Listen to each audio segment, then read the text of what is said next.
मैं उस देश की नागरिक हूँ जिसके होठों में गंगा और हाथों में तिरंगा है। वो देश जो कभी सत्यम शिवम सुंदरम, कभी वंदे मातरम, तो कभी पंजाब सिंध गुजरात मराठा द्राविड़ उत्कल बंगा है। मैं उस देश की वासी हूँ जो हर ठुकराए हुए की शरण स्थली बन जाता है। वो देश जो 7 समंदर पार परदेशियों को भी अपने ब्रदर्स एंड सिस्टर कहकर बुलाता है। यही प्रेम की पूज्य भूमि भारतवर्ष कहलाता है। यही प्रेम की पूज्य भूमि भारतवर्ष कहलाता है।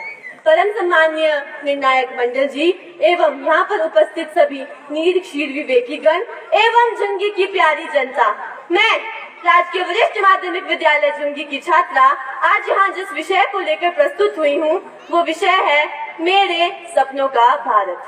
भारत 32,87,263 वर्ग किलोमीटर में फैला एक ऐसा अद्भुत देश है जो 140 करोड़ से अधिक आबादी को अपनी पलकों की छांव में पिरोए हुए अटूट अद्वितीय बना हुआ है।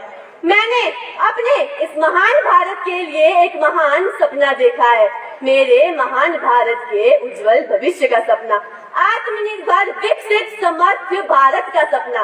मेरे आंखों में एक ऐसे सपनों का भारत गोता लगाता है जहां फिर से तक्षशिला एवं नालंदा जैसे विश्वविद्यालय हो, जहां शिक्षित को रोजगार मिल जाए, जहां भ्रष्टाचार जड़ से खत्म हो जाए, जहां जाति धर्म मजहब के नाम पर दंगा न हो पाए, जिस देश का हर नागरिक अपने देश के सम्मान और अस्तित्व के लिए मर मिटने को तैयार हो जाए। मेरी आंखों में एक ऐसे सपनों का भारत गोता लगाता है जिसका स्थान महिला सुरक्षा एवं शांति के संदर्भ में प्रथम हो। और मान्यवर, बताते हुए बहुत खेद होता है कि मेरा आज का भारत विश्व के 177 देशों में से 128वें स्थान पर स्थित है। मेरी आंखों में एक ऐसे भारत का सपना गोता लगाता है जो विश्व की सबसे बड़ी अर्थव्यवस्था हो। मैं एक ऐसे भारत के प्रति संकल्पित हूँ जहाँ कश्मीर सुनकर आतंकवाद याद आए तो सिर्फ खूबसूरती। मैं एक ऐसे भारत के प्रति संकल्पित हूँ जो फिर से सोने की चिड़िया बन जाए, जहाँ की मिट्टी फिर से सोना उगले। इस पर मुझे महात्मा गांधी जी की कुछ पंक्तियाँ याद आती हैं कि चलो भारत को नष्ट कर जीवन को महकाओ, एक बार ही सही लेकिन फिर से सोने की चिड़िया बन जाओ, सोने की चिड़िया बन जाओ। मान्यवर, मेरे भारत की महानता किसी से छुपी नहीं है। भारत वो है जब दुनिया अपना भूगोल पहचान रही थी तब हमने ब्रह्मांड खोज दिया था। जब दुनिया 1, 2 और 3 में व्याकुल थी तब हमने शून्य दे दिया था। मैं उस देश की नागरिक हूँ जिसने 200 वर्ष गुलामी सहनकर आज वो उन्नति के पथ पर अग्रसर है। और महोदय, जो सपना मैंने अपने भारत के लिए देखा है उसमें हर नारी का सम्मान होगा, हर नारी का सम्मान होगा, हर पुरुष मर्यादावान होगा, हर नारी का सम्मान होगा, हर पुरुष मर्यादावान होगा। किसी दंगे का कारण न गीता न कुरान होगा। चंद्रमा की सतह पर मेरा अपना हिंदुस्तान होगा। मेरे भारत की मिट्टी के खातिर शहीद होने को तैयार हर इंसान होगा। जी हाँ, मेरे सपनों का भारत इतना महान होगा, मेरे सपनों का भारत इतना महान होगा।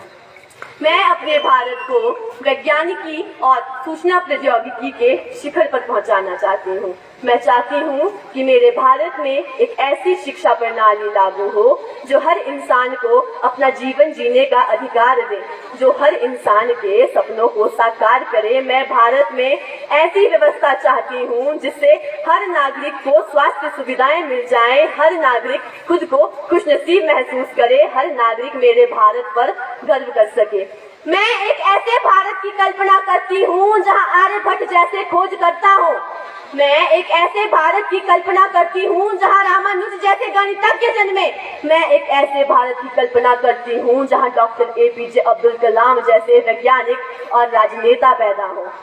मैं एक ऐसे भारत की कल्पना करती हूँ जो समृद्ध हो, जो विकसित हो जहाँ बच्चा बच्चा अपने सपने साकार कर सके। और मुझे आशा है कि मेरा ये सपना जरूर पूरा होगा और मैं आज से अभी से अपने सपने को साकार करने के लिए प्रतिबद्ध हूँ।